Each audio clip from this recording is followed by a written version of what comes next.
ঢাকা মহানগরীতে অবস্থিত আমাদের সকলের প্রাণপ্রিয় প্রতিষ্ঠান মসজিদ আস-সিদ্দিক কমপ্লেক্স কর্তৃক আয়োজিত আজকের এই গুরুত্বপূর্ণ দ্বীনি হালাকা দ্বীনি মাজলিসে উপস্থিত সম্মানিত উলামায়ে কেরাম, সম্মানিত দিনদার মুসলিম ভাই এবং বোনেরা, আল্লাহ রব্বুল আলমিনের দরবারে কোটি কোটি শুকরিয়া যে মহান রব্বুল আলমিন আমাদেরকে সলাতুল মাগরিব বা জামাত আদায় করার পরে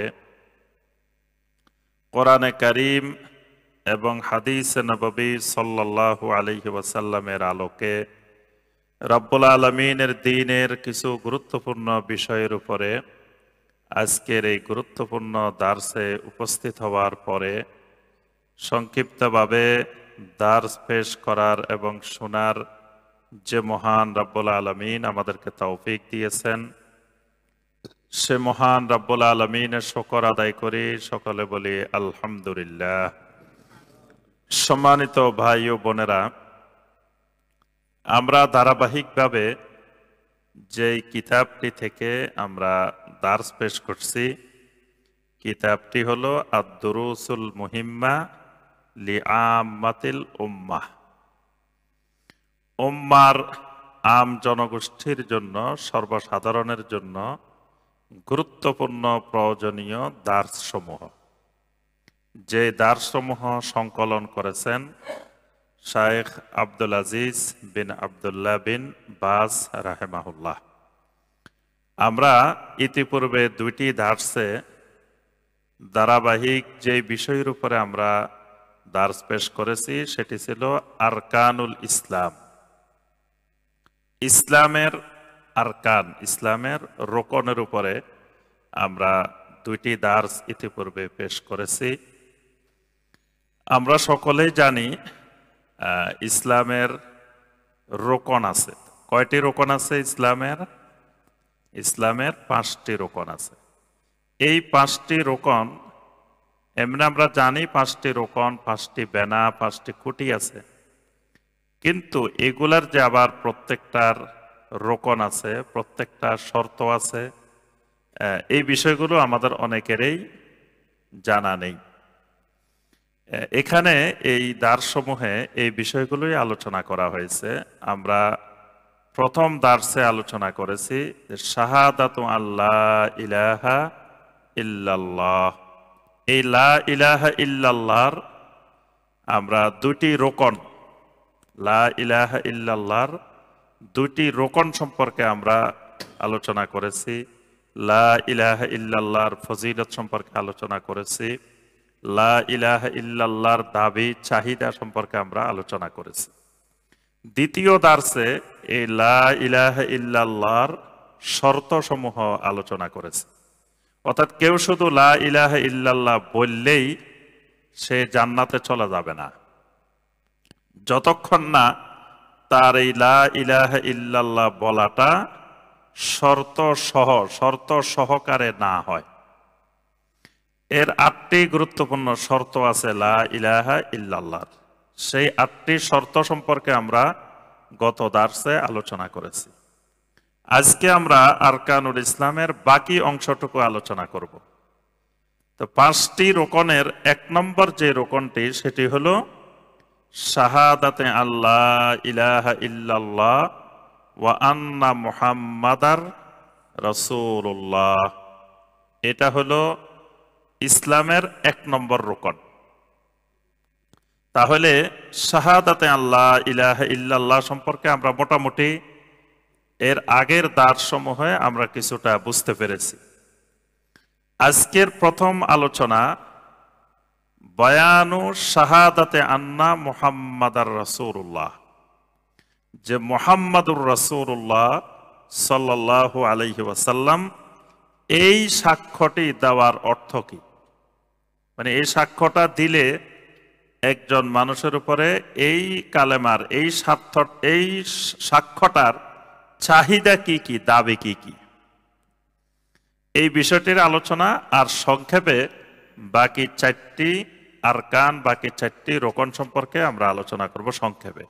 তবে বাকিগুলোর আলোচনা বেশি দীর্ঘ প্রয়োজন নাই, কারণ আমাদের এই বাংলাদেশে যে সমস্যা, বাকিগুলো সম্পর্কে 4টা রোকন সম্পর্কে মানুষ যা জানে, 1 নম্বর রোকন যেটি মৌলিক, যে রোকনটি শাহাদাতে আল্লাহ ইলাহা ইল্লাল্লাহ ওয়া আন্না মুহাম্মাদার রাসূলুল্লাহ, এই রোকনটি সম্পর্কে একেবারেই কোনো খবর নেই। মনে করে এটা একবার মুখে উচ্চারণ করেছি, একবার বলছি তো ঠিক আছে। এখনো বাংলাদেশে লক্ষ লক্ষ মুসলিম আছে বলে যে আকীদা কি জিনিস, আকীদাই বুঝে না, বলে যে আকীদা আবার কি। অনেকে আবার বলে আমরা তো কালেমা পড়ছি, আর কিসের আকীদা, সব মুসলমানে তো কালেমা পড়ছে। যদি বলেন যে এর আকীদা খারাপ, এর আকীদা খারাপ হইলে কেমন, হেও কালেমা পড়ছে আমরাও কালেমা পড়ছি, কালেমা তো সবাই এক, তাই আকীদা খারাপ হয় কেমন? অর্থাৎ এই লা ইলাহা ইল্লাল্লাহ মুহাম্মাদুর রাসূলুল্লাহ সাল্লাল্লাহু আলাইহি ওয়াসাল্লাম, এই কালেমার সাথে যে অনেকগুলো শর্ত, অনেকগুলো রোকন, অনেকগুলো দাবি, অনেকগুলো চাহিদা জড়িত, সেই বিষয়গুলো মানুষের অজানা। এরপরে সালাত সম্পর্কে মানুষ যতটুকু জানে, এই শাহাদা সম্পর্কে ততটুকু জানে না। সালাত ভঙ্গ হওয়ার কারণ জানে, তারপরে আপনার ওযু ভঙ্গ হওয়ার কারণ জানে, সিয়াম ভঙ্গ হওয়ার কারণ জানে, হজ ভঙ্গ হওয়ার কারণ জানে, কিন্তু এই শাহাদাতে আল্লাহ ইলাহা ইল্লাল্লাহ ওয়া আন্না মুহাম্মাদার রাসূলুল্লাহ, এটাও যে ভঙ্গ হইতে পারে, এটাও যে ভেঙে যেতে পারে, এই কারণ এই বাংলার জনগোষ্ঠীর অজানা। এই জন্যই এই দার্সের প্রথম অংশে আমরা 2টা দার্সে শুধু লা ইলাহা ইল্লাল্লাহর উপরেই আলোচনা করেছি। আজকে আমরা কালেমার দ্বিতীয় অংশে আসি, মুহাম্মাদুর রাসূলুল্লাহ সাল্লাল্লাহু আলাইহি ওয়াসাল্লাম। আল্লাহ রাব্বুল আলামিন কালেমাটাকে, তাওহীদের কালেমাকে, 2টি কালেমাকে সংযুক্ত করে একটা কালেমা করেছেন। মানে লা ইলাহা ইল্লাল্লাহ এটা একটা কালেমা, আর মুহাম্মাদুর রাসূলুল্লাহ সাল্লাল্লাহু আলাইহি ওয়াসাল্লাম এটা আরেকটা কালেমা, 2টা কালেমা। এই 2টা কালেমাকে সংযুক্ত করে এই পূর্ণ কালেমা তাওহীদের কালেমা। মানে লা ইলাহা ইল্লাল্লাহ তাওহীদের কালেমা, মুহাম্মাদুর রাসূলুল্লাহ সাল্লাল্লাহু আলাইহি ওয়াসাল্লাম এটাও তাওহীদের কালেমা।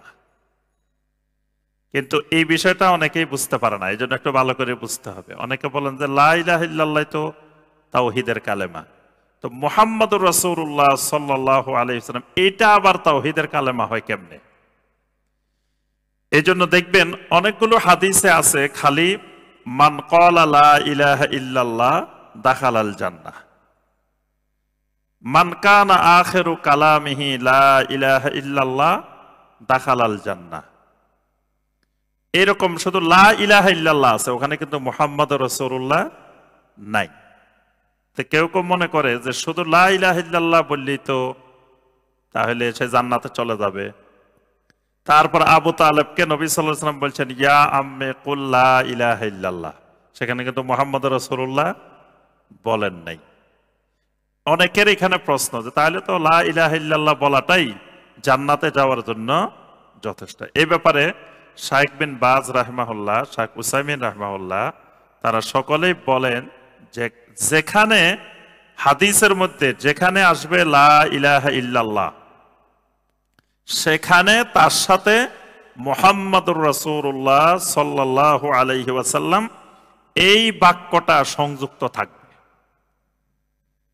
তো যেই কালেমাটা প্রসিদ্ধ কালেমা, যেই কালেমা বেশি ব্যবহৃত হয়, কাসরাতুল ইস্তেমাল, আরবি ভাষা বিজ্ঞানের নিয়ম অনুযায়ী, আরবিক ফিলোলজির নিয়ম অনুযায়ী, যে বেশি ব্যবহার হইলে যেই কালেমা, তো সেই কালেমার শেষের অংশ বারবার বলতে হয় না।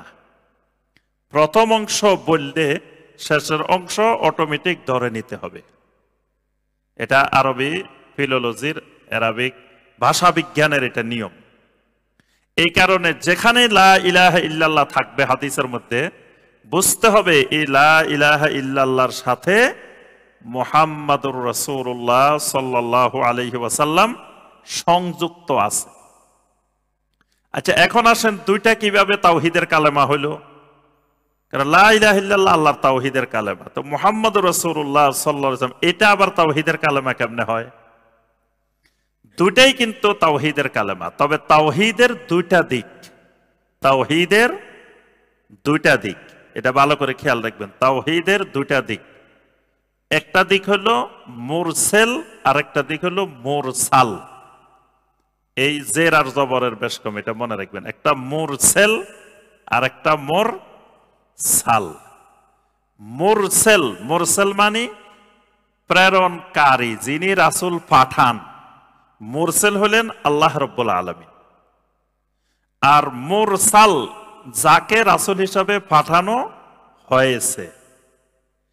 লা ইলাহা ইল্লাল্লাহ হলো মুরসিলের তাওহীদ, আর মুহাম্মাদুর রাসূলুল্লাহ সাল্লাল্লাহু আলাইহি ওয়াসাল্লাম এটা হলো মুরসালের তাওহীদ। আর কথাটা বুঝাইতে পারছি? আপনারা কি বুঝতে পারছেন জিনিসটা? এখনো মনে হয় ভালো করে সবাই বুঝেন নাই, জটিল বিষয়। এটা অনেক আলেমও বুঝে না, আপনারা সাধারণ মানুষ বুঝার তো পরে। এই জন্য ভালো করে বুঝতে হবে যে একটা হলো মুরসিল আর একটা হলো মুরসাল। মুরসিল হলেন আল্লাহ, আর মুরসাল হলেন মুহাম্মাদুর রাসূলুল্লাহ সাল্লাল্লাহু আলাইহি ওয়াসাল্লাম। তাহলে যিনি পাঠাইছেন তারও তাওহীদ আছে, যাকে পাঠাইছেন তারও তাওহীদ আছে, দুইটারে তাওহীদ আছে। যিনি পাঠাইছেন তার তাওহীদ হলো ইবাদতের তাওহীদ, তার তাওহীদটা হলো ইবাদতের তাওহীদ। অর্থাৎ ইবাদত একমাত্র আল্লাহ রাব্বুল আলামিন ছাড়া আর কারো করা যাবে না। এটাই হলো লা ইলাহা ইল্লাল্লাহর তাওহীদ। যে সমস্ত ইবাদত, যে রকমের ইবাদত হোক, সেটা জবানের ইবাদত হোক, তারপরে সেটা ব্রেনের ইবাদত হোক, সেটা কালবের ইবাদত হোক, সেটা অঙ্গ প্রত্যঙ্গের ইবাদত হোক, সেটা অর্থের ইবাদত হোক, যেই কোনো ধরনের ইবাদত হোক, সেই ইবাদত একমাত্র আল্লাহ রাব্বুল আলামিন ছাড়া আর কারো জন্য করা যাবে না। তাহলে ইবাদতের তাওহীদ হলো একমাত্র আল্লাহ রাব্বুল আলামিনের জন্য খাস। আরেকটা হলো, এখন আল্লাহ রাব্বুল আলামিনের ইবাদত পৃথিবীতে কয়টা তরিকায় হবে, কয়টা পদ্ধতিতে হবে? জমিনে ইবাদতের পদ্ধতিও একটা, এর বিকল্প ডানে বামে আর কোনো পদ্ধতি নাই। তাহলে যদি পদ্ধতি জমিনে একটা হয়, তো ওই পদ্ধতিরও তাওহীদ আছে। তাওহীদ মানে কি? তাওহীদ মানে একক।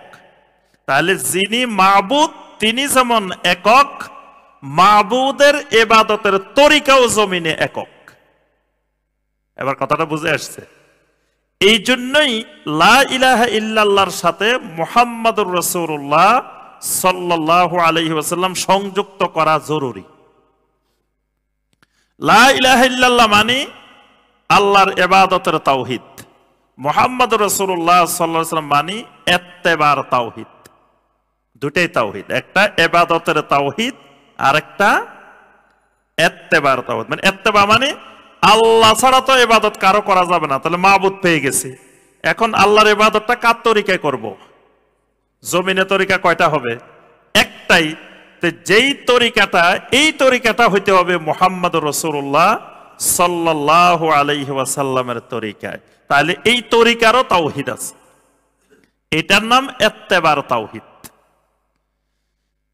আবার এই দুটি কালেমাকে আল্লাহ রাব্বুল আলামিন, আল্লাহ রাসূল সাল্লাল্লাহু আলাইহি ওয়াসাল্লাম এমন ভাবে সংযুক্ত করেছেন, একটাকে বাদ দিলে আরেকটা পূর্ণাঙ্গ রূপ লাভ করে না। যেমন ধরেন একজন বলল যে, আপনার আমার সামনে এসে বলল লা ইলাহা ইল্লাল্লাহ, আল্লাহ ছাড়া সত্য আর কোনো মাবুদ নাই। একজন এসে আমাদেরকে এই মাজলিসে ঘোষণা দিছে। এখন ঘোষণা দিলে আমরা কি সাথে সাথে মেনে নিব? কি মানে নিবেন? মানে নিবে না। একদম মানে ধরেন অপরিচিত, আমরা তো আগে থেকে জানি, একবার লা ইলাহা ইল্লাল্লাহ সম্পর্কে কিচ্ছু জানা না, এইরকম জনগোষ্ঠীর কাছে গিয়ে যখন একজন দাওয়াত দিবে লা ইলাহা ইল্লাল্লাহ, আল্লাহ ছাড়া সত্য আর কোনো মাবুদ নাই। এখন লোকটার মনে প্রশ্ন জাগবে, আল্লাহ ছাড়া যে সত্য আর কোনো মাবুদ নাই, এটা তুমি জানলা কেমনে? এটার উৎস কোথায়? তুমি কিভাবে জানছো? কারণ এটার এই যে কালেমাটা, তাওহীদের কালেমাটা স্বীকৃতি দিবে, এটার উৎস, সোর্স কোথায়, এটা তো জানতে হবে। এখন আপনাকে জিজ্ঞাসা করলো যে এটার উৎস কোথায়, কেমনে জানলেন আপনি লা ইলাহা ইল্লাল্লাহ? আপনাকে এটার উৎস বলতে হবে যে এটার উৎস হলো মুহাম্মদ সাল্লাল্লাহু আলাইহি ওয়াসাল্লাম। উনি আমাদেরকে বলছেন, ইয়া আইয়ুহান নাস কুলু লা ইলাহা ইল্লাল্লাহ।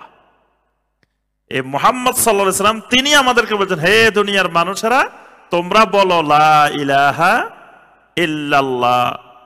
আচ্ছা, এখন আবার আরেকটা প্রশ্ন থাকে যে তাহলে তিনি জানলেন কেমনে? কি বলেন?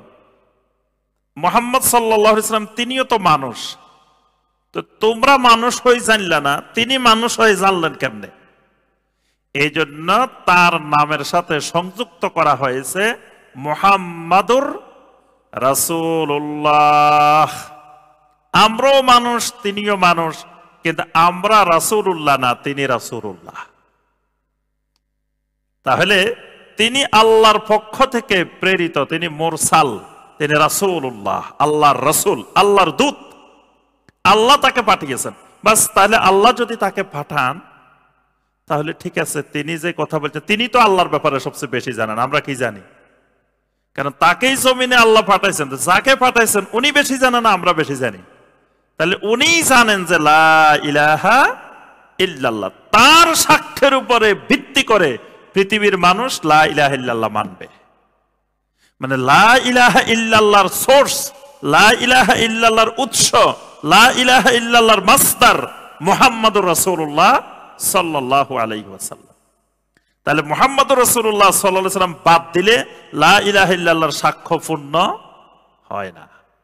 আচ্ছা, আবার যদি শুধু মুহাম্মাদুর রাসূলুল্লাহ সাল্লাল্লাহু আলাইহি ওয়াসাল্লাম এই বাক্য মেনে নিছেন, কিন্তু লা ইলাহা ইল্লাল্লাহ বললেন না, তাহলেও কিন্তু এই বাক্যটা পূর্ণাঙ্গ হবে না। একজন আসে আপনাকে বলল মুহাম্মাদুর রাসূলুল্লাহ সাল্লাল্লাহু আলাইহি ওয়াসাল্লাম, যে মুহাম্মদ সাল্লাল্লাহু আলাইহি ওয়াসাল্লাম আল্লাহর রাসূল। এখন তাকে প্রশ্ন করতে হবে, ভাই রাসূল মানে কি? দূত। তো তাকে আল্লাহ দূত পাঠাইছে, তো দূত কি এমনি এমনি আসে নাকি? দূত তো যে কোনো একটা খবর নিয়েই আসে। কি যদি আমাদেরকে বলে যে জাপানে থেকে একজন দূত বাংলাদেশে পাঠানো হয়েছে, জাপানের সরকার কি এমনি এমনি খালি বাংলাদেশ ঘুরতে পাঠাইছে? নিশ্চয় একটা জরুরি সংবাদ, জরুরি কিছু নিয়েই তো পাঠাইছে। তো যদি বলেন মুহাম্মদ সাল্লাল্লাহু আলাইহি ওয়াসাল্লাম আল্লাহর রাসূল, তো রাসূল তো ভালো কথা মানছি, ঠিক আছে, তো রাসূল কি নিয়ে আসছে? খবরটা কি? খবরটা হলো লা ইলাহা ইল্লাল্লাহ। তিনি এই খবরটা নিয়ে আসছেন। এই জন্য তিনি নবুয়ত পাওয়ার, রাসালাত পাওয়ার সাথে সাথে তিনি দুনিয়ার মানুষকে খালি বলছেন, ইয়া আইয়ুহান নাস কুলু লা ইলাহা ইল্লাল্লাহ। তাহলে মুহাম্মাদুর রাসূলুল্লাহ সাল্লাল্লাহু আলাইহি ওয়াসাল্লাম এই বাক্যটা পূর্ণাঙ্গতা পেতে হলে লা ইলাহা ইল্লাল্লাহ লাগবে। লা ইলাহা ইল্লাল্লাহর পূর্ণাঙ্গতা পেতে হলে মুহাম্মাদুর রাসূলুল্লাহ লাগবে। দুইটা মিলেই পরিপূর্ণ তাওহীদের কালেমা। এই কারণে এই মুহাম্মাদুর রাসূলুল্লাহ সাল্লাল্লাহু আলাইহি ওয়াসাল্লাম এই কালেমাটাও ঈমানদারের জন্য জরুরি এক তাওহীদের কালেমা।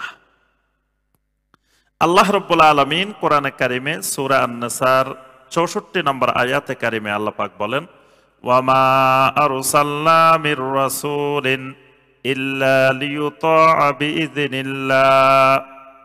ওয়ামা আরসালনা মির রাসূলিন, আমি দুনিয়াতে যত রাসূল পাঠাই, ইল্লা লিয়ুতাআ বিইযনিল্লাহ, এই কারণেই পাঠাই যাতে আল্লাহর অনুমতি ক্রমে, আল্লাহর নির্দেশে ওই রাসূলের আনুগত্য করা হয়। তাহলে মুহাম্মদ রাসূলুল্লাহ সাল্লাল্লাহু আলাইহি ওয়াসাল্লামকে আল্লাহ পাক কেন পাঠাইছেন? এই আয়াতের মধ্যেই আছে। কেন পাঠাইছেন? তার আনুগত্য করার জন্য। দুনিয়ার মানুষ কি করবে? তার আনুগত্য করবে, তার ইতাআত করবে। এখন আনুগত্য করতে হইলে তার তিনটা জিনিস মেনে নিতে হবে, তিনটা জিনিস না মানলে আনুগত্য হবে না। কি জিনিস? আওয়ামের, নওয়াহি, আখবার। তিনটা জিনিস, আওয়ামের, নওয়াহি, আখবার। তিনি যা নির্দেশ দিবেন সেটা মানতে হবে, তিনি যা নিষেধ করবেন সেটা বাদ দিতে হবে, এবং তিনি যে খবর দিবেন সেই খবরগুলোকে বিশ্বাস করতে হবে। এই তিন জিনিস মানলে এটাকে বলা হয় আনুগত্য, এটাকে বলা হয় ইতাআত।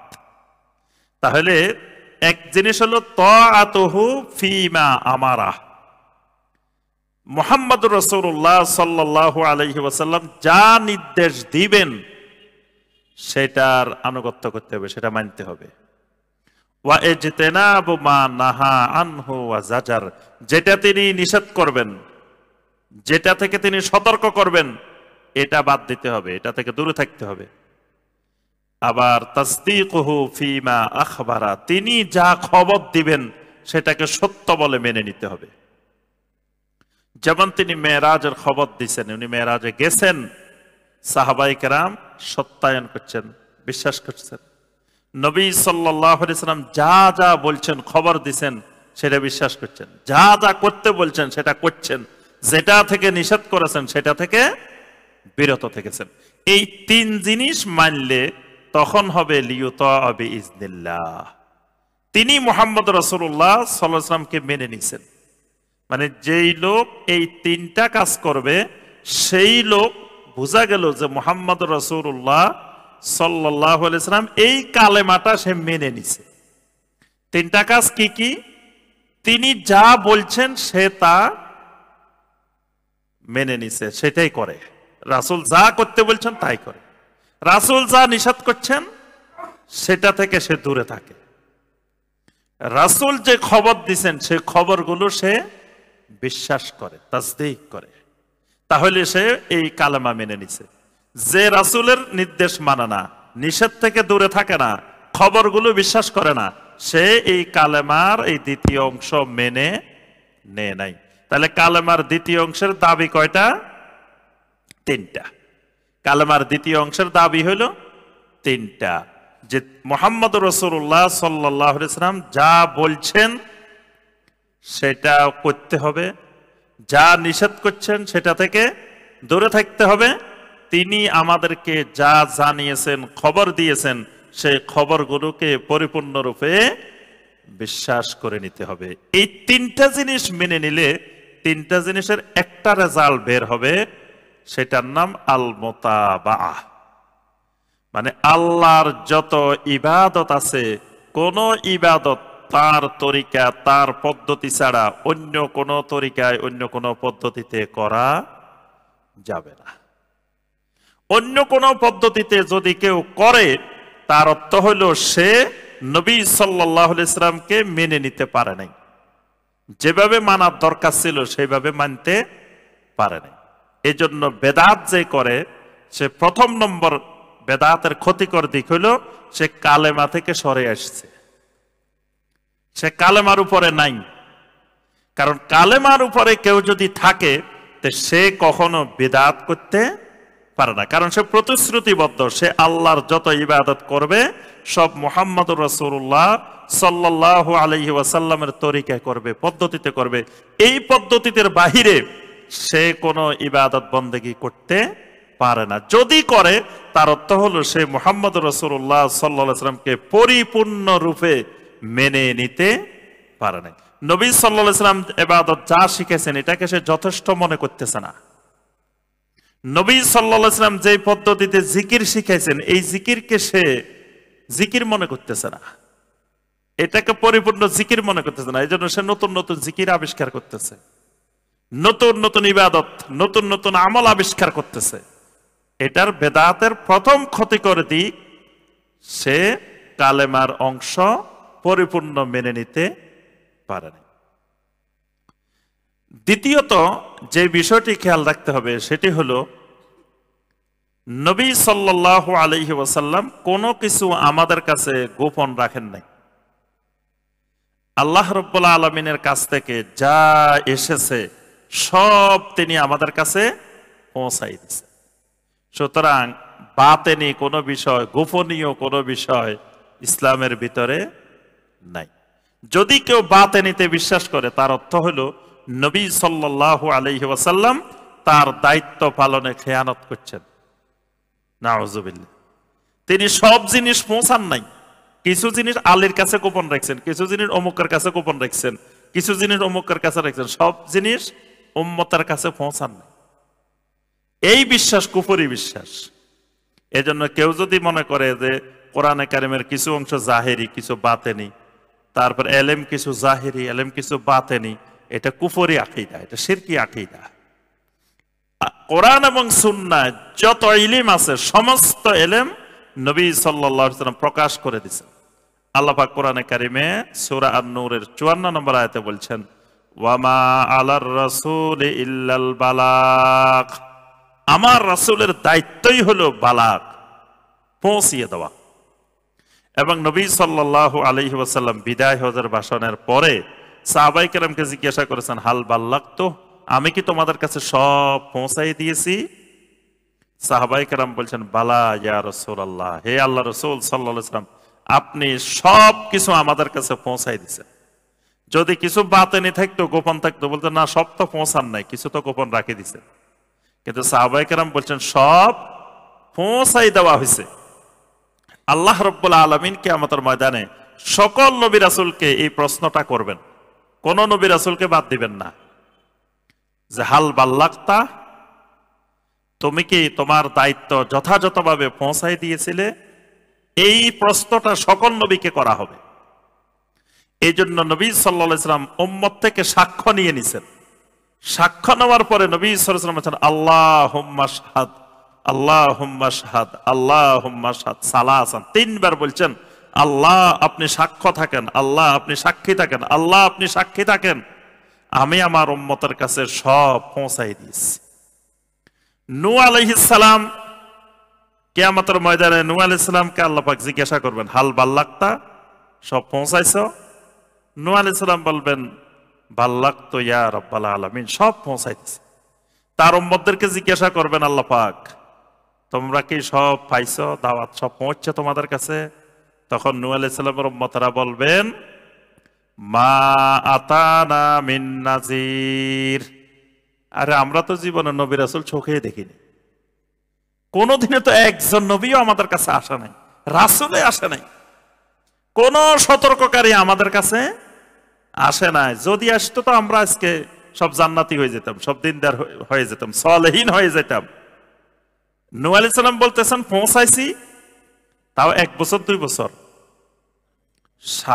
950 বছর পর্যন্ত এদেরকে নূহ আলাইহিস সালাম বলছেন, সূরা নূহের মধ্যে আছে, ইন্নী দাআউতু লাইলান ওয়া নাহারা, এদেরকে রাতে দাওয়াত দিবেন, দিনে দাওয়াত দিবেন, 24 ঘন্টা এদের ধারে ধারে 950 বছর পর্যন্ত গেছে। এদেরকে দাওয়াত দিতে গেলে, ওয়া ইন্নী কুল্লামা দাআউতুহুম লিতাগফিরা লাহুম জাআলু আসাবিআহুম ফি আযানিহিম, এরা এদের কানের মধ্যে আঙ্গুল ঢুকায় রাখতো, ওয়াস্তাগশাউ সিয়াবাহুম, কাপড় দিয়ে মুখ ঢেকে রাখতো, অহংকার করে আরেক দিকে চলে যেত। আর কিয়ামতের দিন বলতেছে যে আমাদের কাছে মা আতানা মিন নাযির, আমাদের কাছে তো কোনো নবী রাসূলই আসে নাই। তখন নূহ আলাইহিস সালাম তো বেকায়দায় পড়ে গেছে। নূহ আলাইহিস সালাম এবার কি করবে? উনি বলতেছে পৌঁছাইছেন, কিন্তু এরা কয় আমাদের কাছে নবী রাসূল আসে না, নূরে তো চিনেই না, দেখেই না কোনোদিন। এখন নূহ আলাইহিস সালামকে আল্লাহ পাক জিজ্ঞেস করবেন, আচ্ছা তুমি যে পৌঁছাইছো তোমার কোনো সাক্ষ্য আছে? তখন নূহ আলাইহিস সালাম বলবেন, আমার সাক্ষ্যদাতা হইলেন মুহাম্মাদুন সাল্লাল্লাহু আলাইহি ওয়াসাল্লাম ওয়া উম্মাতুহু, মুহাম্মদ সাল্লাল্লাহু আলাইহি ওয়াসাল্লাম এবং তার উম্মতেরা আমার সাক্ষী। তখন আল্লাহ রাব্বুল আলামিন আমাদেরকে সাক্ষ্য বানাবেন, সাক্ষ্যদাতা বানাবেন। কিয়ামতের ময়দানে আমরা কিন্তু বিশাল মর্যাদাশালী, যে আল্লাহ পাক বলছেন আমাদেরকে উম্মত ওয়াসাত বানাইছেন এই জন্য, লিতাকুনু শুহাদা আলান নাস, কিয়ামতের দিন তোমরা সব মানুষের সাক্ষ্যদাতা হবে। তাহলে নবী সাল্লাল্লাহু আলাইহি ওয়াসাল্লামের ব্যাপারে এই আকীদা স্পষ্ট থাকতে হবে যে তিনি সব কিছু আমাদের কাছে পৌঁছাই দিয়েছেন, কোনো কিছু বাকি রাখেন নাই। আল্লাহ রাব্বুল আলামিন নবী সাল্লাল্লাহু আলাইহি সাল্লামের আনুগত্য করার ব্যাপারে কোরআনে কারিমে অসংখ্য আয়াত নাজিল করেছেন। এজন্য কেউ যদি হাদিস অস্বীকার করে, সহি হাদিস অস্বীকার করে, না মানে, তার ঈমান থাকবে না। কারণ নবী সাল্লাল্লাহু আলাইহি সাল্লামকে মানতে হলে, আনুগত্য করতে হলে তার কথাগুলো মানতেই হবে। তার আনুগত্য করা মানে তাকে মেনে নেওয়া, মানে তার হাদিসকে মেনে নেওয়া, তার কথাগুলোকে মেনে নেওয়া। যদি বলে যে আমি নবী মানি, নবীর কথা মানি না, তাহলে এটা কুফরি, এটা আনুগত্য হয় নাই। আল্লাহ পাক সূরা আল হাশরের 7 নম্বর আয়াতে কারিমে বলছেন, ওয়ামা আতাকুমুর রাসূলু ফাখুযুহু ওয়ামা নাহাকুম আনহু ফান্তাহু। আমার রাসূল তোমাদেরকে যা করতে বলেন সেটাকে তোমরা শক্ত করে ধরো, আমার রাসূল তোমাদেরকে যা থেকে নিষেধ করেন ফান্তাহু, সেটা থেকে তোমরা দূরে থাকো, বিরত থাকো। সূরা আন-নিসার 65 নম্বর আয়াতে কারিমে আল্লাহ পাক বলছেন, ফালা ওয়া রাব্বিকা লা ইউমিনুন, আপনার রবের কসম, কখনো ওই মানুষটা ঈমানদার হতে পারবে না।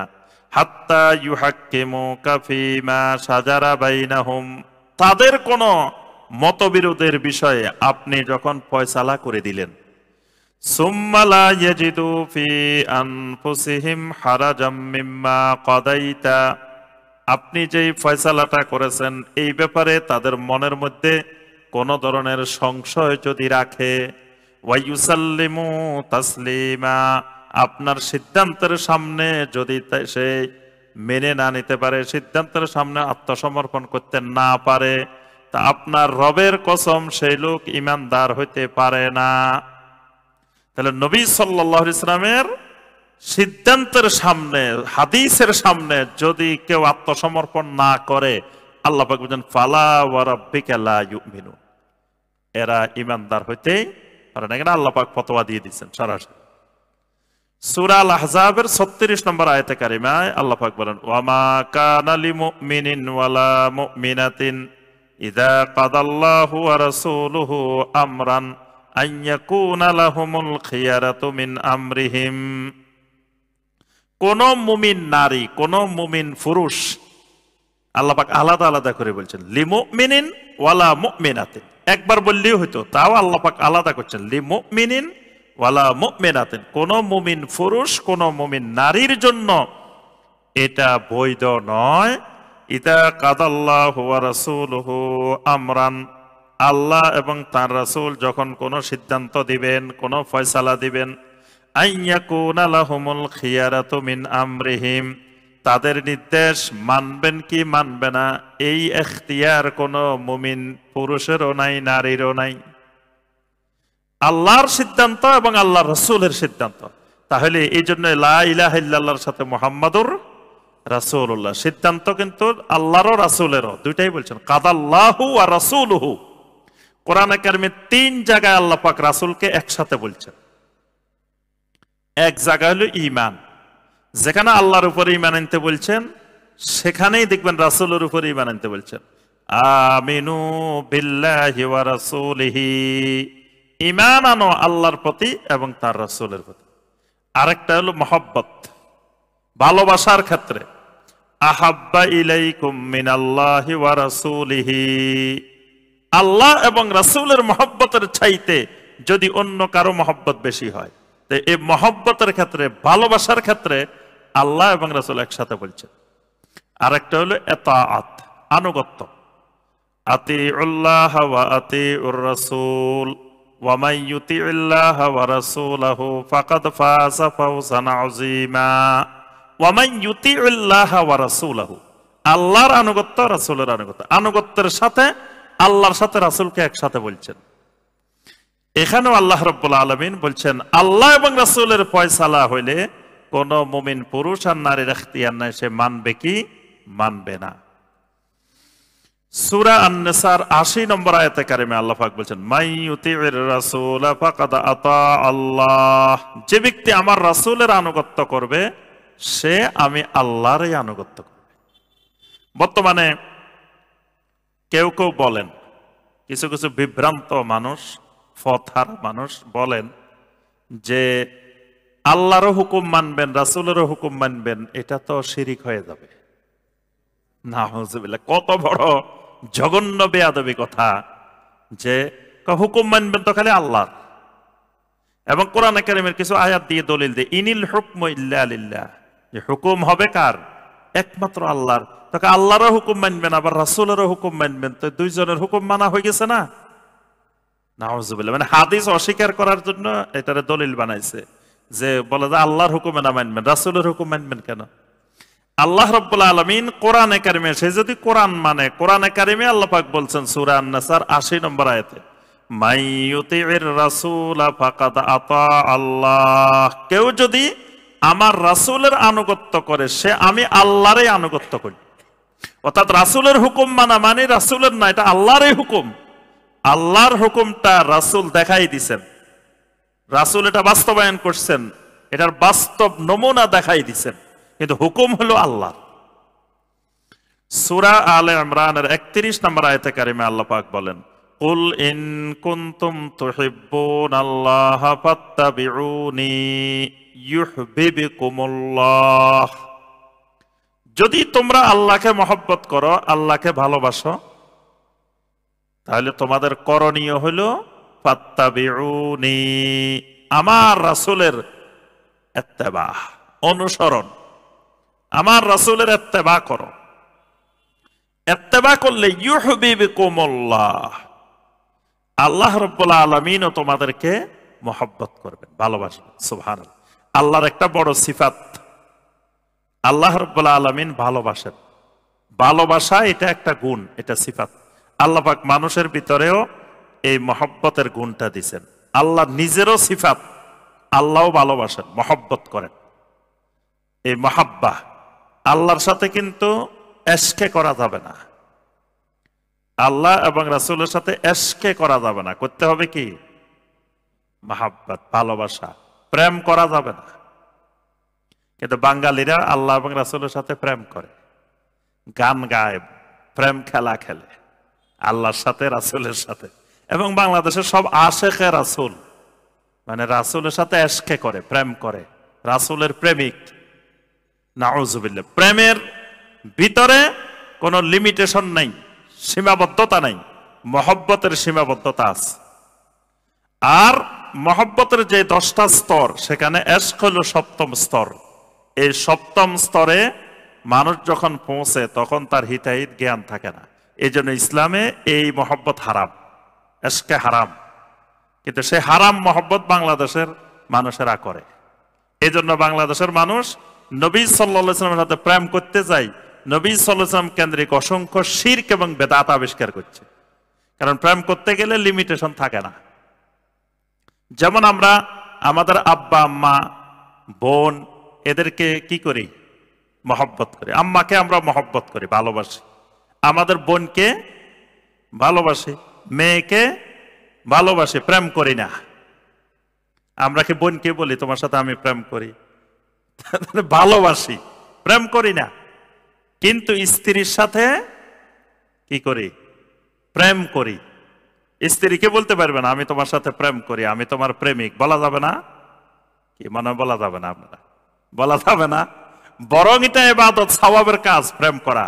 নবী সাল্লাল্লাহু আলাইহি ওয়াসাল্লাম বলছেন ওয়াফি বুদঈ আহাদিকুম সাদাকা, তোমার স্ত্রীর সাথে প্রেম করবে, এটা সাদাকা, এটা সওয়াবের কাজ।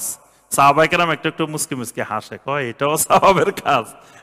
আল্লাহ রাসূল সাল্লাল্লাহু আলাইহি ওয়াসাল্লাম বললেন তুমি যদি বাহিরে গিয়ে যদি অন্য জায়গায় জানা বেবিচার করতা, অন্য নারীর সাথে প্রেম করতা, তাহলে তোমার গুনাহ হতো না? যদি সেখানে গুনাহ হয় তাহলে এটা তো সওয়াব হবে না কেন? সুবহানাল্লাহ। তাহলে প্রেম সবার সাথে করা যায় না। আর দেখেন আম্মার সাথে আমরা ভালোবাসি আম্মাকে, এই জন্য আম্মার কাছে আপনি চাইলেই সবসময় যাইতে পারবেন না, সীমাবদ্ধতা আছে। আল্লাহ পাক 3 সময় নিষেধ করে দিয়েছেন আয়াত নাজিল করে, যে এই সময় এই সময় এই সময় মায়ের কাছে, মা বাবার রুমে যাইতে মানা করছেন। 3টা টাইম বলে দিয়েছেন না? তা আপনি ভালোবাসেন দেখে কি সবসময় যেতে পারবেন? পারবেন না, লিমিটেশন আছে। আপনি ভালোবাসেন তাই বলে আম্মার শরীরের যে কোনো জায়গায় স্পর্শ করতে পারবেন না। ভালোবাসেন বলে যদি আমি আমার আম্মা আমার আম্মার অসুবিধা কি, কিন্তু পারবেন না। লিমিটেশন আছে, কিন্তু প্রেমের কোনো লিমিটেশন নেই। হ্যাঁ, প্রেমের মধ্যে যৌনতা আছে, অশ্লীলতা আছে। এই জন্য আল্লাহ এবং রাসূলের সাথে প্রেম করা যাবে না। কিন্তু বাংলাদেশের মানুষ এটা সবচেয়ে বড় ভুল করে, যে আল্লাহ এবং রাসূলের সাথে প্রেম করে। আল্লাহ পাক কোরআনে কারিমে কোন জায়গায় প্রেম করতে বলেন নাই, কোন হাদিসে আল্লাহ এবং রাসূলের সাথে প্রেম করার কথা আসে না, ইশকের কথা আসে নাই। সব জায়গায় এসেছে মাহাব্বা। তো আল্লাহ এবং বান্দার মহব্বতের যোগসূত্র মুহাম্মদুর রাসূলুল্লাহ সাল্লাল্লাহু আলাইহি ওয়াসাল্লামের ইত্তেবা। আচ্ছা, এরপরে আমরা বলছি যে আল্লাহ রাব্বুল আলামিনের কোন ইবাদত নবী সাল্লাল্লাহু আলাইহি ওয়াসাল্লামের তরিকা ছাড়া করা যাবে না। যদি করা হয় সেই ইবাদত, সেই আমল বাতিল। নবী সাল্লাল্লাহু আলাইহি ওয়াসাল্লাম বলেন, মান আহদাসা ফি আমরিনা হাযা মা লাইসা ফিহি ফাহুয়া রাদ্দুন। যে আমল করলো যেটা আমি করি নাই, আমার সাহাবীরা করে নাই, আমাদের দ্বীনের মধ্যে নাই, এটা প্রত্যাখ্যাত। এটা সহিহ আল বুখারী এবং মুসলিম দুটার মধ্যে আসছে। সহিহ মুসলিমে আসছে এইভাবে, মান আমিলা আমালান লাইসা আলাইহি আমরুনা ফাহুয়া রাদ্দুন। কেউ যদি এমন আমল করলো যে আমল আমরা নির্দেশ করি নাই, আমরা করতে বলি নাই, ফাহুয়া রাদ্দুন, সেটা প্রত্যাখ্যাত, সেটা মারদুদ, সেটা বাতিল, সেটা কবুল হবে না। নবী সাল্লাল্লাহু আলাইহি ওয়াসাল্লাম যতবার নসিহত করতেন, খুতবা দিতেন, বারবার বলতেন, আম্মা বাদ ফা ইন্না খায়রাল হাদিসে কিতাবুল্লাহ ওয়া খায়রাল হাদিয়ে হাদিয়ু মুহাম্মাদিন সাল্লাল্লাহু আলাইহি ওয়াসাল্লাম ওয়া শাররাল উমুরে মুহদাসাতুহা। সবচাইতে নিকৃষ্ট কাজ নতুন বেদাত তৈরি করা, মুহদাসাত। ওয়া কুল্লা বিদআতিন দালালাহ, যত বেদাত আছে প্রত্যেক বেদাত হাসানা হোক সাইয়্যা হোক, সকল বেদাতেই দলালা, সকল বেদাতেই হলো গোমরাহি, দলালা। আরেকটা হাদিসে আসছে, নবী সাল্লাল্লাহু আলাইহি ওয়াসাল্লাম যখনই নসিহত করতেন উম্মতকে, তখন বলতেন, ইরবাদ ইবনে সারিয়া রাদিয়াল্লাহু তাআলা আনহুর প্রসিদ্ধ হাদিস, ইন্নাহু মাইয়াইশ মিনকুম বাদি ফাসায়ারা ইখতিলাফান কাসীরা। আমার পরে তোমরা যারা পৃথিবীতে বসবাস করবে তারা অসংখ্য ইখতিলাফ দেখবে। এই ইখতিলাফ মানে বেদাত, এই ইখতিলাফ মানে বেদাত। ফা আলাইকুম, কারণ বেদাত না হলে ইখতিলাফ হয় না।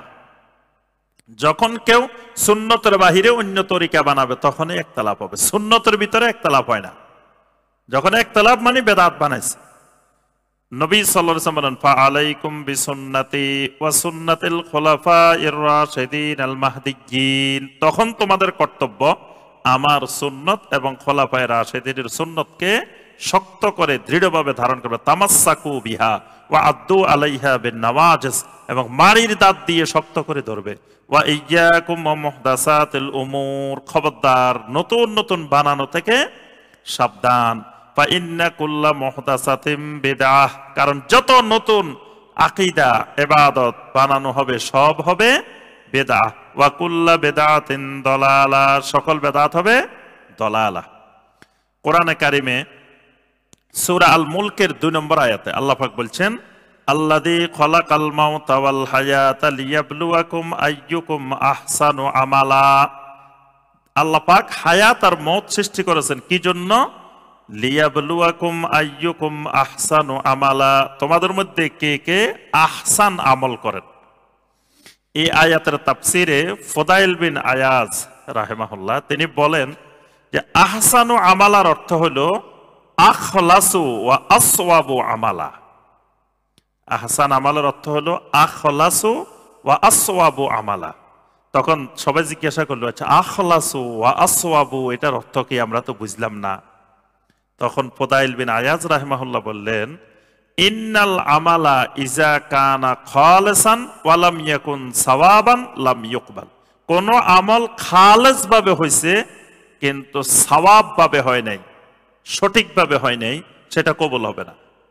ওয়া ইদা কানা সাওয়াবান ওয়া লাম ইয়াকুন খালিসান লাম ইউকবাল।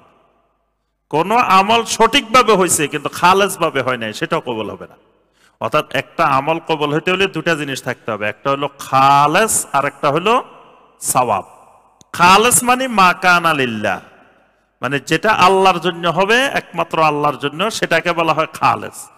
আর সাওয়াব মানে মা কানা আলা সুন্নাহ, যেটা সুন্নত অনুযায়ী হবে, এটাই সঠিক ইবাদত। এই জন্য এটাকে সওয়াব বলছেন ফুদাইল বিন আওয়াজ, যে সুন্নত অনুযায়ী যে আমল হবে এটাই হলো সওয়াব আমল, সঠিক আমল। তাহলে একটা আমল আল্লাহ পাকের কাছে কবুল হতে হলে অবশ্যই সেটা সুন্নতের আলোকে সুন্নত অনুযায়ী হওয়া জরুরি। তাহলে আমরা বুঝতে পারলাম যে মুহাম্মদ রাসূলুল্লাহ সাল্লাল্লাহু আলাইহি ওয়াসাল্লাম এটা ইসলামের 1 নম্বর রোকন, প্রথম রোকন। দ্বিতীয় রোকন হলো as-সালাহ, দ্বিতীয় রোকন হলো সালাত। নবী সাল্লাল্লাহু আলাইহি ওয়াসাল্লাম বলছেন প্রথমটা হলো শাহাদাতে আল্লাহ ইলাহা ইল্লাল্লাহ ওয়া আন্না মুহাম্মাদার রাসূলুল্লাহ, দ্বিতীয়টা হলো ওয়া ইকামিস সালাহ, সালাত কায়েম করা। সালাত কায়েম করতে বলছেন, সালাত কায়েম করা। সালাত কায়েম কেমনে হয়? আমাদের দেশে সালাত কায়েমের বিকৃত ব্যাখ্যা দেওয়া হয়, বলে যে সালাত যখন রাষ্ট্রীয়ভাবে প্রতিষ্ঠিত হবে তখন কায়েম হবে, এর আগে নাকি সালাত কায়েম হয় না। তাহলে যে সকল নবী রাসূলেরা রাষ্ট্র কায়েম করতে পারেন নাই তাদের সালাত কায়েম করতে পারেন না, তারা সালাত কায়েম বিহীন দুনিয়া থেকে চলে গেছেন।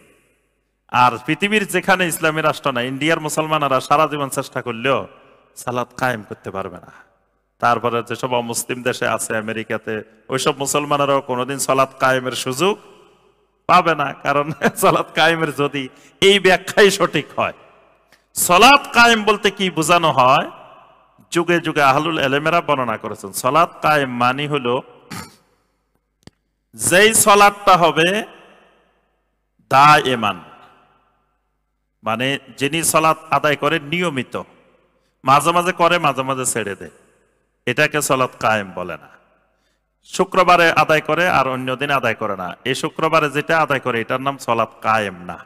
সালাত কায়েম মানে প্রতিদিন নিয়মিত আদায় করা, এটা হলো 1 নম্বর শর্ত সালাত কায়েম। 2 নম্বর সালাত কায়েমের শর্ত হলো ওয়াক্ত অনুযায়ী, প্রত্যেক ওয়াক্তেরটা ওয়াক্তে, এক ওয়াক্তেরটা আর এক ওয়াক্তে, 3 ওয়াক্ত মিলে একসাথে আদায় করে, এটার নামও সালাত কায়েম না। তাহলে নিয়মিত আদায় করা 2 নম্বর হলো, ওয়াক্ত অনুযায়ী আদায় করা। 3 নম্বর হলো সালাতের সকল ফরজ, ওয়াজিব, সুন্নত, মুস্তাহাব আদায় করা। সালাত কায়েম হইতে হইলে সালাতের যতগুলো শর্ত আছে, রোকন আছে, ফরজ, ওয়াজিব, সুন্নত, মুস্তাহাব আছে, সবগুলো আদায় করা। 4 নম্বর জামাতের সাথে আদায় করা, ওজন না থাকলে জামাতের সাথে আদায় করা। 5 নম্বর সালাত কোনো কারণে যদি ছুটে যায়, দ্রুত মানে পরবর্তী ওয়াক্তের জন্য অপেক্ষা না করে সুযোগ হওয়ার সাথে সাথে আদায় করে নেওয়া।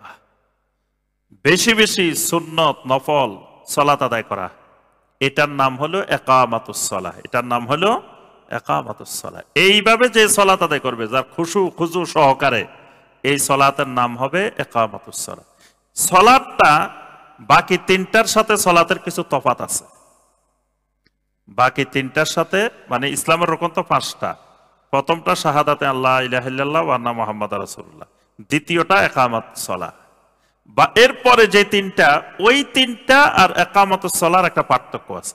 ওই 3টার সাথে সরাসরি ঈমান সম্পর্কিত না, কিন্তু সালাতের সাথে সরাসরি ঈমান সম্পর্কিত। এই জন্য আল্লাহ রাব্বুল আলামিন সূরা আল বাকারার 143 নম্বর আয়াতে কারিমায় সালাত শব্দটাকে ঈমান দিয়ে বলছেন, ওয়ামা কানাল্লাহু লিয়ুদিয়া ঈমানাকুম। এই ঈমানাকুম মানে সালাতাকুম, মানে এখানে সালাত না বলে আল্লাহ সালাতকে ঈমান বলছেন। এই জন্য ইমাম বুখারী রাহিমাহুল্লাহ সহিহ আল বুখারীতে শিরোনাম দিয়েছেন বাবুস সালাতে মিনাল ঈমান, বাবুস সালাতে মিনাল ঈমান, সালাত ঈমানের অন্তর্ভুক্ত। এই শিরোনামে তিনি শিরোনাম করেছেন। এবং নবী সাল্লাল্লাহু আলাইহি ওয়াসাল্লাম, আমরা কয়েকটা হাদিস বলবো, এই হাদিসগুলো দেখলে আমরা বুঝবো যে সালাত আর ঈমান অঙ্গাঙ্গিভাবে জড়িত। মানে সালাত আছে, ঈমান আছে, সালাত নাই, ঈমান নাই। কিন্তু বাকিগুলো ওইভাবে সম্পৃক্ত না, ওইগুলো ঈমানের সাথে তাআল্লুক আছে, ঈমানের শর্তের সাথে আছে, কিন্তু রোকনের ভিতরে ঢুকানো না। কিন্তু এই সালাতটা একেবারে ভিতরে ঢুকানো, ঈমানের অন্তর্ভুক্তই।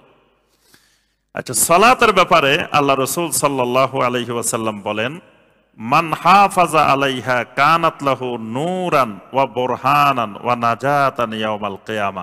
যে ব্যক্তি সলাতের হেফাজত করবে, সংরক্ষণ করবে, এই সলাত কিয়ামতের দিন তার জন্য নূর হবে, সুবহানাল্লাহ, তার জন্য বোরহান হবে, দলিল হবে, ওয়া নাজাতান, তার নাজাতের মাধ্যম হবে, সুবহানাল্লাহ। ওয়া মান লাম ইউহাফিজ আলাইহা, যেই লোক সলাতের হেফাজত করে নাই, লাম ইয়াকুল্লাহু নূরুন, কিয়ামতের দিন এই সলাত তার জন্য নূর হবে না, ওয়ালা বোরহানুন, তার জন্য দলিল হবে না, ওয়ালা নাজাতুন, তার জন্য দলিলের ব্যবস্থাও, নাজাতের ব্যবস্থাও কিয়ামতের দিন হবে না। ওয়া কানা ইয়াউমাল কিয়ামাতে মা কারুন ওয়া ফিরআউন ওয়া হামান ওয়া উবাই ইবনে খালাফ, নবী সাল্লাল্লাহু আলাইহি ওয়াসাল্লাম বলেন কিয়ামতের দিন সে থাকবে কারুনের সাথে, ফেরাউনের সাথে, হামানের সাথে, উবাই ইবনে খালাফের সাথে। নাউজুবিল্লাহ, খুব কঠিন কথা। যারা সলাতের হেফাজত করে না এরা কিয়ামতের দিন কারুনের সাথে থাকবে, ফেরাউনের সাথে থাকবে, হামানের সাথে থাকবে, উবাই ইবনে খালাফের সাথে থাকবে। এই হাদিসটা মুসনাদে আহমদের মধ্যে আছে, 6576 নম্বর হাদিস। সুনান আদ-দারিমির মধ্যে আছে, বাইহাকির শুআবুল ঈমানের মধ্যে আছে, সহিহ ইবনে হিব্বানের মধ্যে আছে। শাইখ বিন বাজ রাহিমাহুল্লাহ বলছেন এর সনদ হাসান, মানে গ্রহণযোগ্য সনদ। তো এই হাদিসটার মধ্যে সলাত হেফাজতের গুরুত্বপূর্ণ নবী সাল্লাল্লাহু আলাইহি ওয়াসাল্লাম বর্ণনা করেছেন, এবং এটা যে ঈমানের সাথে সম্পৃক্ত। ঈমান যদি থাকে তো সে ফেরাউনের সাথে থাকবে কেন? কি বলেন? যদি কারো ঈমান থাকে তো সে কারুনের সাথে, ফেরাউনের সাথে, হামানের সাথে, উবাই ইবনে খালাফের সাথে থাকবে কেন? তার ঈমান নাই, এই কারণেই এদের সাথে থাকবে। তাহলে সলাতের হেফাজত না হইলে সে, তার ঈমান যথাযথভাবে থাকে না। এরপরে সূরা আত-তাওবার 18 নম্বর আয়াতে আল্লাহ পাক বলছেন, ইন্নামা ইয়ামুরু মাসাজিদাল্লাহি মান আমানা বিল্লাহি ওয়াল ইয়াউমিল আখির ওয়া আকামাস সালাহ। আল্লাহর মসজিদ তো শুধুমাত্র তারাই আবাদ করে, মান আমানা বিল্লাহ, যারা আল্লাহর উপরে ঈমান এনেছে, ওয়াল ইয়াউমিল আখির, যারা আখিরাতের উপরে ঈমান এনেছে, ওয়া আকামাস সালাহ, যারা সালাত কায়েম করে। তাহলে আল্লাহর মসজিদে আসাটা ঈমানের দলিল। তো যে সালাত কায়েম করে না তার ঈমানের দলিলে নাই। এবং আল্লাহ পাক এখানে ইন্নামা বলছেন, শুধুমাত্র। নবী সাল্লাল্লাহু আলাইহি ওয়াসাল্লাম বলেন, আল আহাদুল্লাযী বাইনানা ওয়া বাইনাহুমুস সালাহ ফামান তারাকাহা ফাকাদ কাফার। আমাদের মাঝে তাদের মাঝে যেই ওয়াদা, যে অঙ্গীকার, যে চুক্তি, সেটা হলো সালাত। যেই লোক সালাত ছেড়ে দিবে ফাকাদ কাফারা, সে কুফরি করল। তো যেখানে নবী সাল্লাল্লাহু আলাইহি ওয়াসাল্লাম স্বয়ং নিজে ফতোয়া দিয়েছেন, সুতরাং কোন মুফতির এখানে ফতোয়া দেওয়ার অবকাশ নাই। আল্লাহর বান্দাদের প্রতি আল্লাহ এবং রাসূল যত বেশি স্নেহশীল, তার থেকে বেশি মায়া মমতা আমাদের নাই। আল্লাহ বান্দার প্রতি রাউফুম বিল ইবাদ, আল্লাহু রাউফুম বিল ইবাদ। আল্লাহ বান্দার প্রতি অনেক অধিক স্নেহশীল। আবার নবী সাল্লাল্লাহু আলাইহি ওয়াসাল্লামও তার উম্মতের প্রতি সবচেয়ে বেশি স্নেহশীল। বিল মুমিনিনা রাউফুর রাহিম। সূরা তাওবার শেষ আয়াতে আল্লাহ পাক রাসূলের প্রশংসা বর্ণনায় বলছেন যে আমার রাসূল বিল মুমিনিনা রাউফুর রাহিম। আল্লাহর দুইটা সিফাত এখানে রাসূলের জন্য ব্যবহার করছেন, রাউফ এবং রাহিম। বলছেন আমার রাসূল ও মুমিনদের প্রতি রাউফুর রাহিম, মানে সবচাইতে কঠিন রহমশীল, সবচাইতে কঠিন স্নেহশীল। এই তারাবির জামাত নবী সাল্লাল্লাহু আলাইহি ওয়াসাল্লাম কন্টিনিউ করেন নাই। উম্মতের উপর ফরজ হয়ে যাবে, উম্মতের কষ্ট হবে। সুবহানাল্লাহ, উম্মতের কষ্ট হবে। রাসূল যদি মনে করতেন কষ্ট হইলে হোক, এরা তো দুনিয়াতে আসবে কষ্ট করার জন্য। কি বলেন, এদের আর কাজ কি? এদেরকে আল্লাহ বানাইছেনই তো আল্লাহর গোলামি করবে, ইবাদত করবে, এদের কাজে তো এটা। তা কষ্ট হইলে অসুবিধা কি? কিন্তু দেখেন নবী সাল্লাল্লাহু আলাইহি ওয়াসাল্লাম 3 দিন জামাতে সালাত আদায় করে তারাবি, চতুর্থ দিন আর আসেন নাই।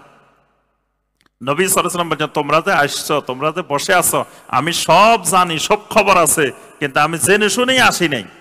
কারণ ওয়ালাকিন্নী খাশিতু আন তুফরাদা আলাইকুম, আমি ভয় করতেছি, আশঙ্কা করতেছি তোমাদের উপরে যদি এটা ফরজ হয়ে যায়, ফরজ হয়ে গেলে ফাতাজিজু আনহা, তোমরা এই ফরজ আদায় করতে পারবে না, অক্ষম হয়ে যাবা। তাহলে উম্মতের প্রতি নবী সাল্লাল্লাহু আলাইহি ওয়াসাল্লাম কত বেশি স্নেহশীল।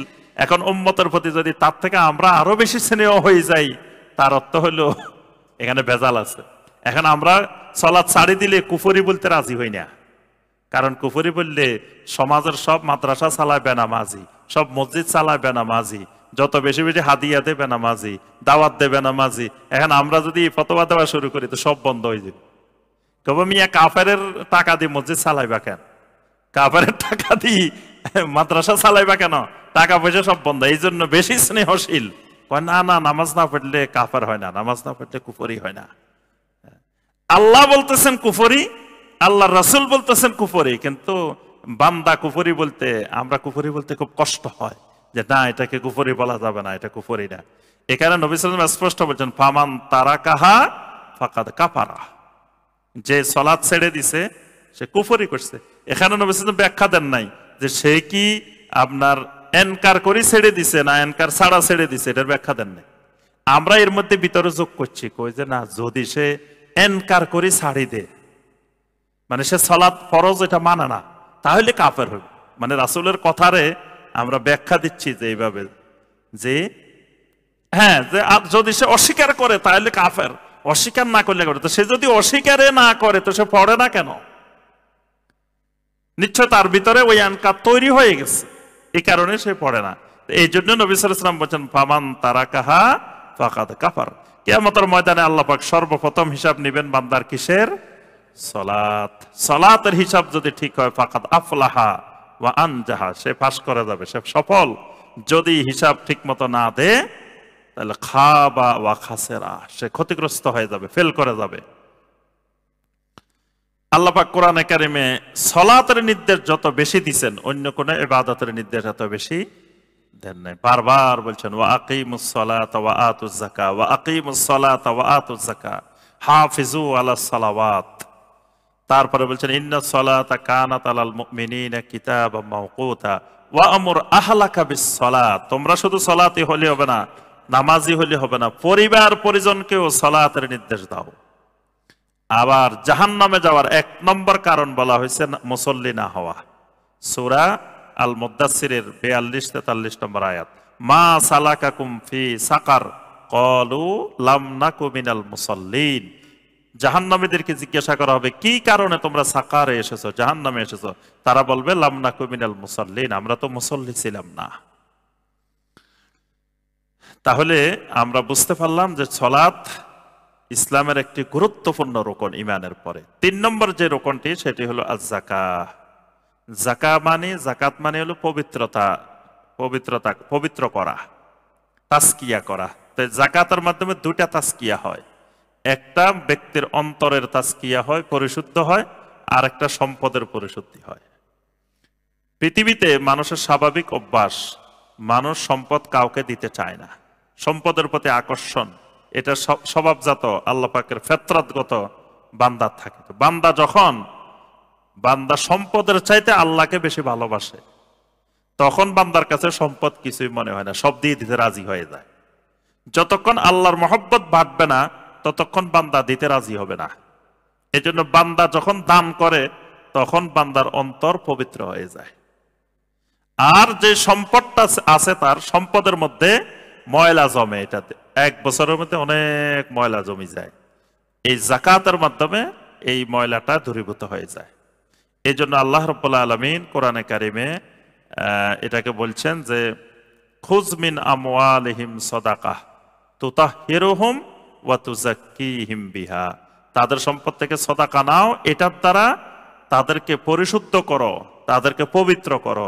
অর্থাৎ যাকাতের মাধ্যমে পরিশুদ্ধ হয়, পবিত্র হয়। যাকাতের আরো অসংখ্য কল্যাণ, এই কারণে আল্লাহ রাব্বুল আলামিন এটাকে ইসলামের রোকন বানিয়ে দিয়েছেন। 4র্থ রোকন হলো সিয়ামে রমাদান। এই সিয়ামে রমাদান আল্লাহ রাব্বুল আলামিন সকল উম্মতকে দান করেছেন, কিন্তু রমাদান মাস আল্লাহ পাক সকল উম্মতকে দান করেন না। রমাদান মাস শুধু এই উম্মতকে দান করেছেন। সিয়ামের মাধ্যমে আল্লাহ রাব্বুল আলামিন বান্দার গুনাহ মাফ করেন, বান্দাকে আল্লাহ রাব্বুল আলামিন নিজে হাতে যাজা দেন, বান্দাকে আল্লাহ পাক বাবুর রায়্যান দিয়ে জান্নাতে ঢোকান। সিয়ামের মাধ্যমে আরো অসংখ্য নেয়ামত, অসংখ্য পুরস্কার, অসংখ্য উজরত আল্লাহ রাব্বুল আলামিন দান করেন। এটাও উম্মতের উপরে একটি ফরজ ইবাদত। 5ম রকম হলো হজ্জুল বাইত।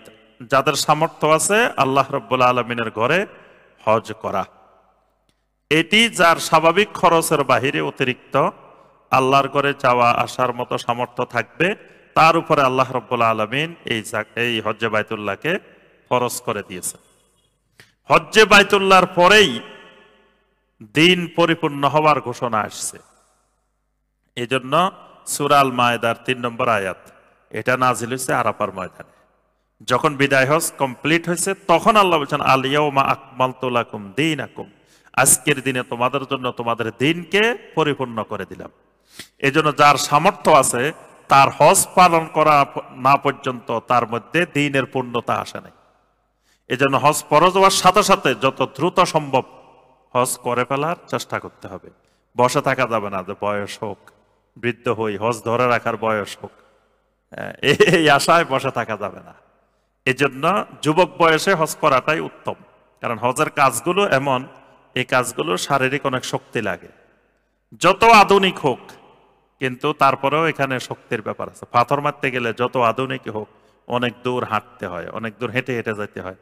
তারপর যত আধুনিকই হোক মুজদালিফা থেকে হেঁটে হেঁটে মিনায় আসতে হয়, মিনা থেকে অনেক কষ্ট করে মক্কা আসতে হয়। এই কষ্টগুলো অনেক আধুনিক হওয়ার পরেও এগুলো শারীরিক অনেক কষ্টের ব্যাপার এখানে আছে। তারপরে লক্ষ লক্ষ মানুষের মধ্যে টয়লেটের স্বল্পতা, তারপরে বিভিন্ন জিনিসের স্বল্পতা, চলাফেরার কষ্ট, অনেক ধরনের কষ্ট এই হজ্জে বাইতুল্লাহর ভিতরে আছে।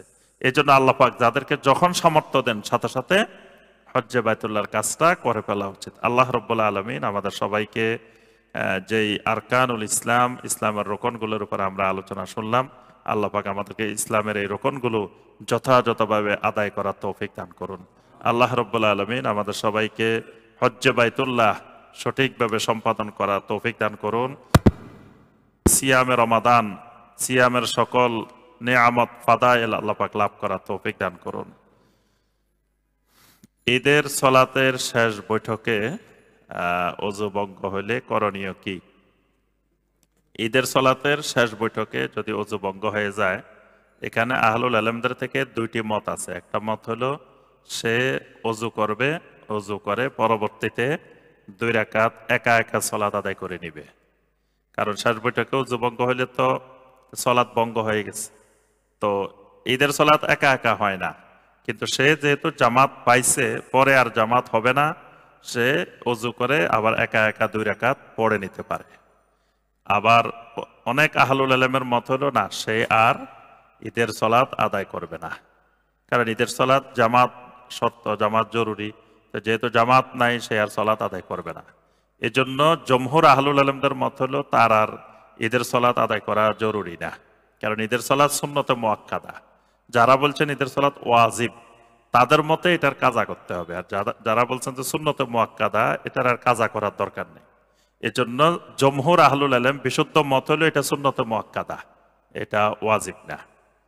জানাজার সলাতে এক বা একাধিক তাকবীর ছুটে গেলে করণীয় কি? যে করণীয় হলো, আমি যে তাকবীরে যাই পাবো, আমি তো জানি না কোন তাকবীর, কারণ আমি গেলাম এমন সময়, আরো আছে, আমি গেলাম এমন সময় যে সময় হয়তো 4র্থ তাকবীর, কিন্তু আমি জানি না যে এটা 4র্থ তাকবীর।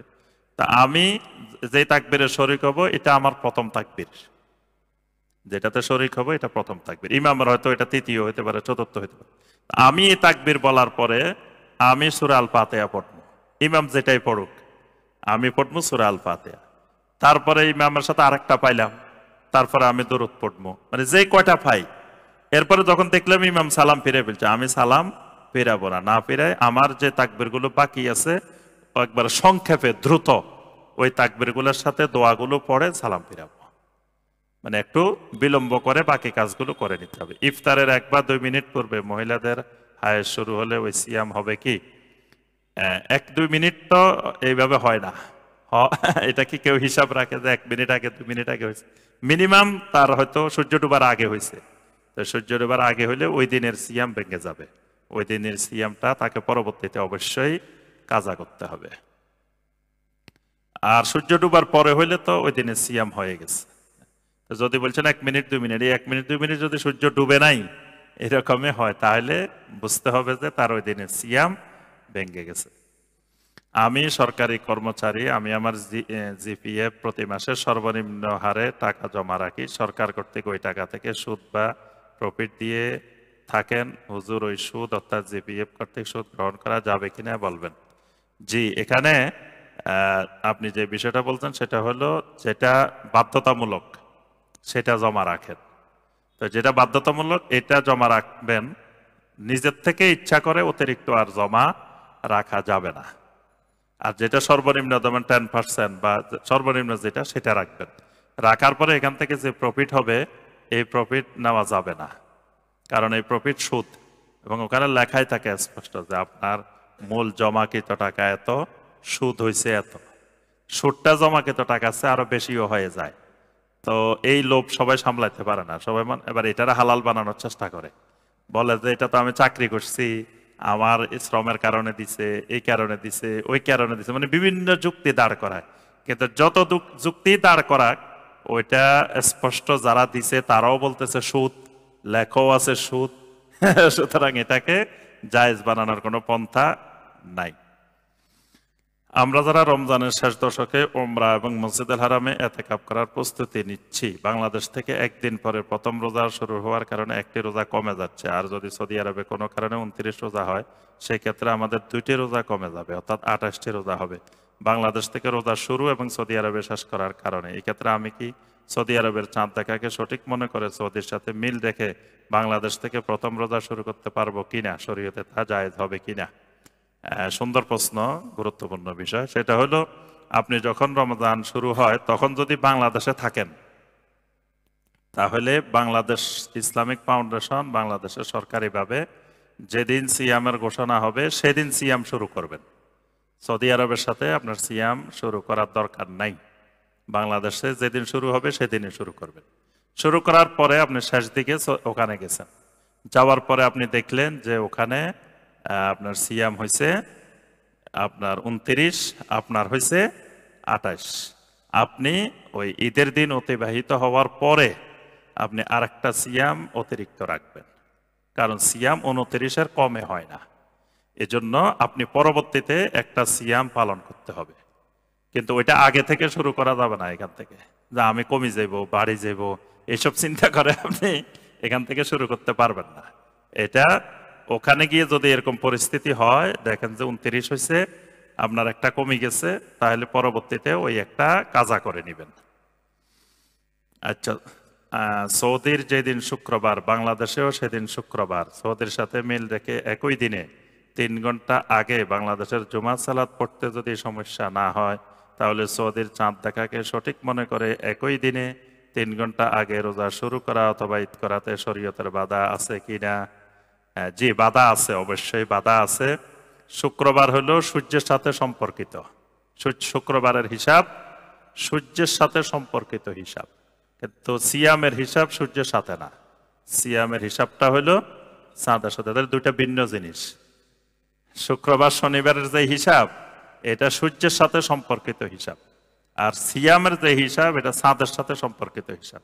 চাঁদের কারণে পার্থক্য 1 ঘন্টা 2 ঘন্টা হয় না, চাঁদের কারণে পার্থক্য একদিন হয়ে যায়, মানে সামান্য সময়ের জন্য চাঁদের কারণে 24 ঘন্টার পার্থক্য হয়, সূর্যের কারণে এই পার্থক্যটা হয় না। এই জন্য শুক্রবারে জুমা পড়েন 3 ঘন্টা আগে পরে, কিন্তু আমাদেরকে এত বড় বড় মুস্তাহিদ হইতে ইসলাম বলে না। মুস্তাহিদ কম হইলে ভালো, মুস্তাহিদ বেড়ে গেলে সমস্যা। এই গবেষণা করার দায়িত্ব ইসলাম আমাদেরকে দেন, এবং যুগে যুগে সালাফেরা তাদের আমলে তারাও এরকম পরিস্থিতির সম্মুখীন হয়েছেন, এই দেশে একদিন, ওই দেশে একদিন, ওই দেশে একদিন। তারা এগুলো নিয়ে এত গবেষণা, এত ফিকির, এত চিন্তা করে না। ওই দিন আমি এক জায়গায় গেছি, বলে যে তো লাইলাতুল কদর তো পৃথিবীতে একদিনে চলে যায়, তাহলে সৌদি আরবে হইলে আমরা কি করবো? আমি বললাম যে লাইলাতুল কদর একদিনে হয় এটা কে বলছে? লাইলাতুল কদর একাধিক দিনেও তো হইতে পারে, বাংলাদেশে একদিন হইতে পারে, সৌদি আরবে আর একদিনও হইতে পারে।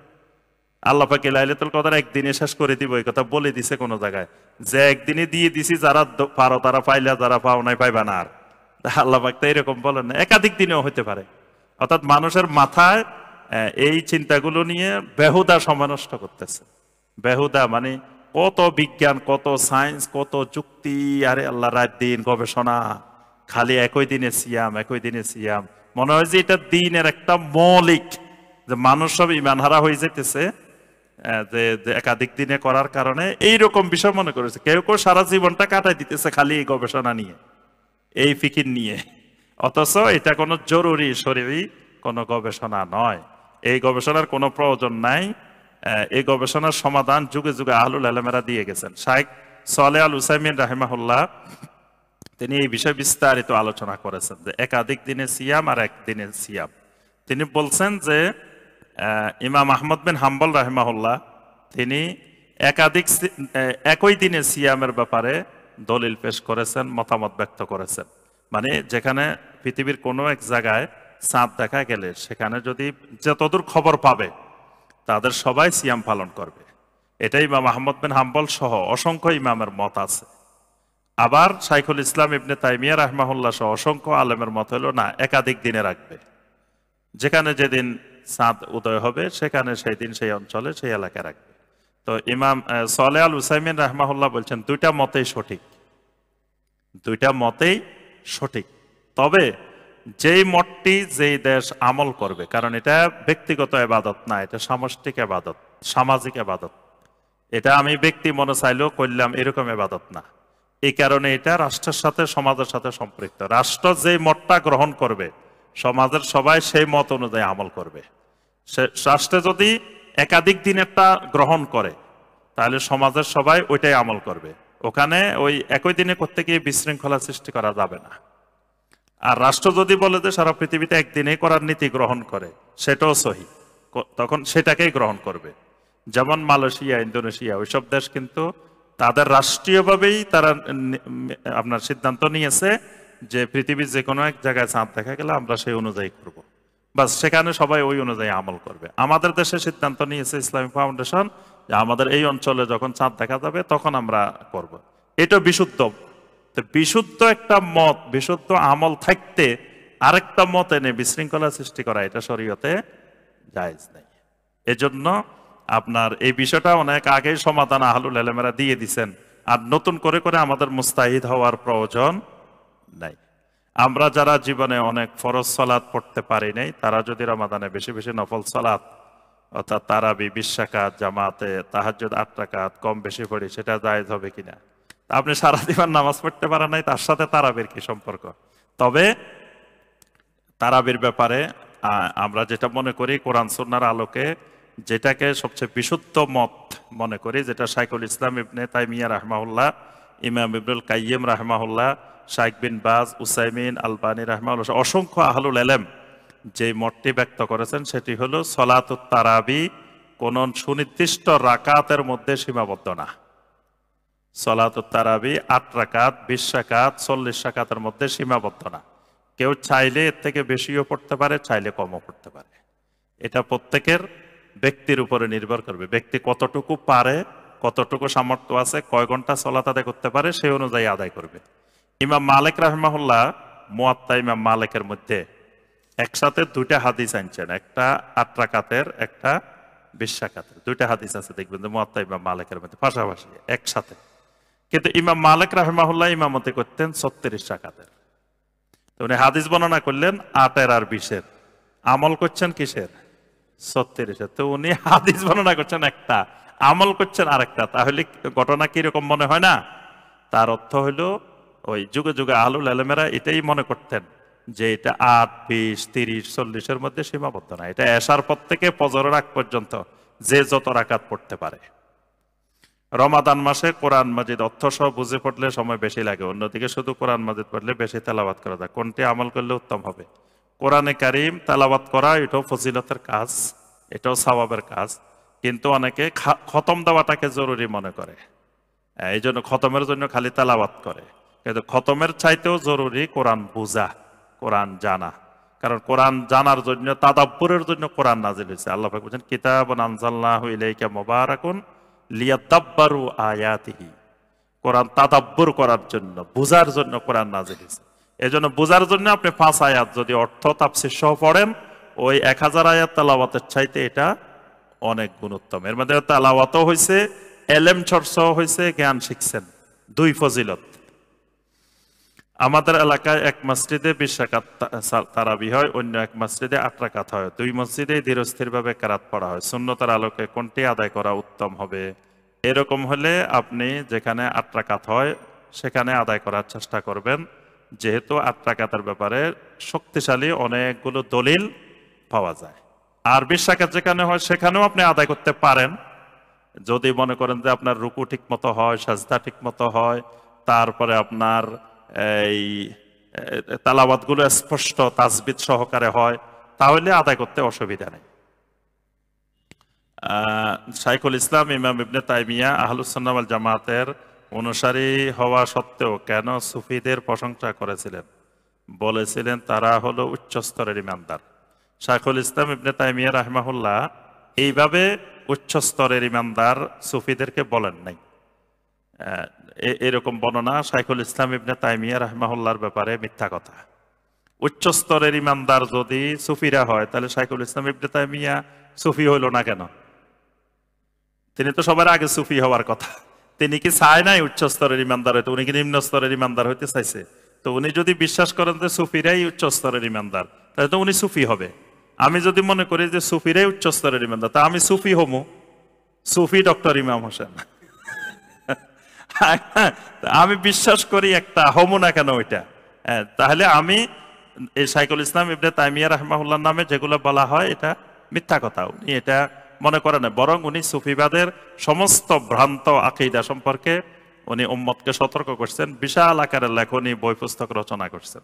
রাসূল সাল্লাল্লাহু আলাইহি ওয়াসাল্লাম একবার আবু বকরের বাড়িতে গিয়ে দেখলেন ঘরে আবু বকর ও তার কন্যা আয়েশা বসে কথা বলছে। তিনি এরকম নির্জনে পিতা কন্যাকে বসে কথা বলতে নিষেধ করলেন। তিনি বললেন, একটা শয়তানকে তিনি দেখেছেন একবার আবু বকরের দিকে তাকাইতে আর একবার আয়েশার দিকে তাকাইতে। এই ঘটনার সত্যতা আছে কি? না, এরকম কোনো ঘটনা আমার জানা নেই। থাকলে যিনি বলছে ওনাকে বলবেন যে সনদ সহকারে কোন হাদিসে আছে, সহি কিনা, উনি কেমনে জানছেন এটা জানানোর জন্য। যে আল্লাহু আ'লামু বিস-সাওয়াব। সুবহানাকা আল্লাহুম্মা